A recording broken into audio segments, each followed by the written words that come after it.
Pada masa kini, mobil bertransmisi CVT mulai banyak diluncurkan oleh pabrikan yang dinilai lebih nyaman, irit, dan kencang. Apalagi dengan penggerak roda depannya, mobil CVT terasa lebih senyap, lincah, dan responsif. Beberapa contoh mobil CVT yang sudah beredar adalah New Avanza, New Veloz, New Expander, New BRV, CR-V, X-Trail, dan lainnya.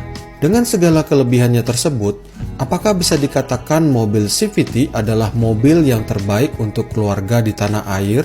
Ternyata jawabannya belum tentu guys, karena terdapat persoalan yang ada di mobil CVT yang jika tidak dipahami oleh para penggunanya sesuai kondisi di jalanan tanah air, mobil bertransmisi CVT bisa mendatangkan masalah yang berujung penyesalan. CVT adalah jenis transmisi kendaraan yang memanfaatkan daya gesekan antara dua buah puli dengan sabuk baja yang letaknya berada di dalam blok mesin serta dibungkus oleh oli CVT.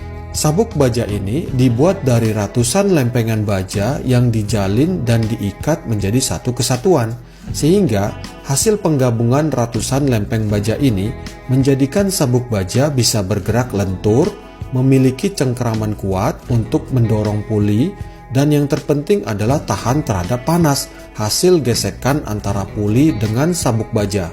Dengan adanya transmisi CVT akan tercipta rasio putaran mesin yang halus tanpa adanya hentakan ketika perpindahan gigi, sehingga mobil CVT lebih terasa responsif, senyap, dan irit bahan bakar.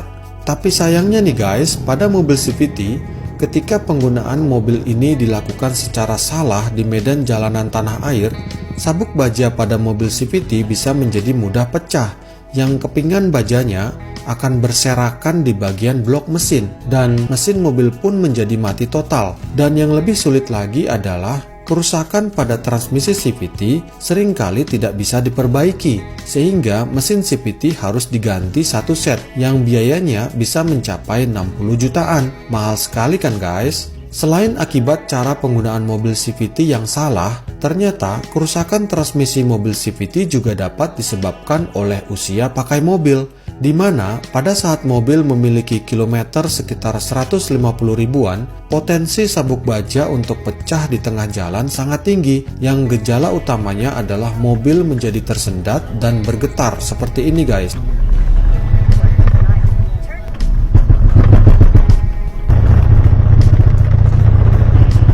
Yang disertai adanya suara keras dari bagian blok mesin.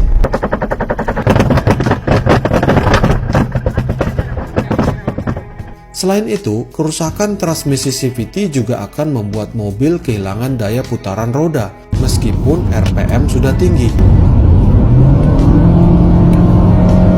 yang jika dipaksakan, semuanya itu akan berujung pada mesin menjadi mati total. Karena adanya persoalan tersebut, itulah sebabnya pada mobil CVT dengan kilometer 100-150 ribuan, harga jualnya menjadi jauh lebih murah jika dibandingkan mobil bermesin matic konvensional. Dengan memahami hal tersebut, oleh karenanya, bagi pemilik mobil CVT, patuhilah keempat hal ini.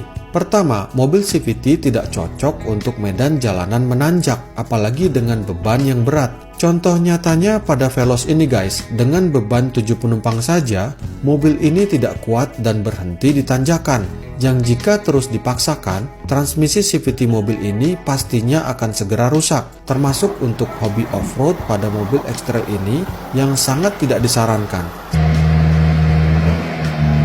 Sehingga dapat disimpulkan bahwa mobil CVT sejatinya adalah mobil untuk penggunaan di jalanan perkotaan yang rata. Kedua, mobil CVT tidak cocok untuk tujuan balapan yang membutuhkan perpindahan gigi yang cepat dan agresif. Sehingga jika hal ini terus dibiarkan akan berakibat rusaknya sabuk baja dan puli dalam waktu yang singkat. Ketiga, mobil CVT tidak boleh menggunakan oli transmisi secara sembarangan karena untuk dapat melindungi gesekan antara puli dengan sabuk baja secara maksimal, mobil CVT membutuhkan oli khusus transmisi CVT yang harga olinya biasanya lebih mahal dibandingkan oli matic konvensional.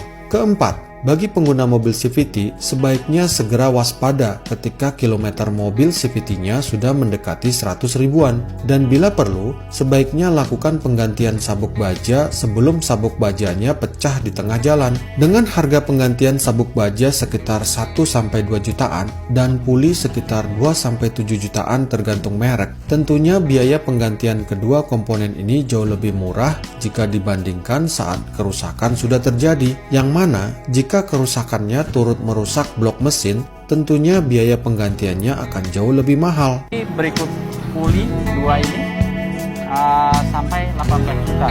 Tapi kalau ganti esi komplit itu ya cukup mahal, itu mencapai 62 juta.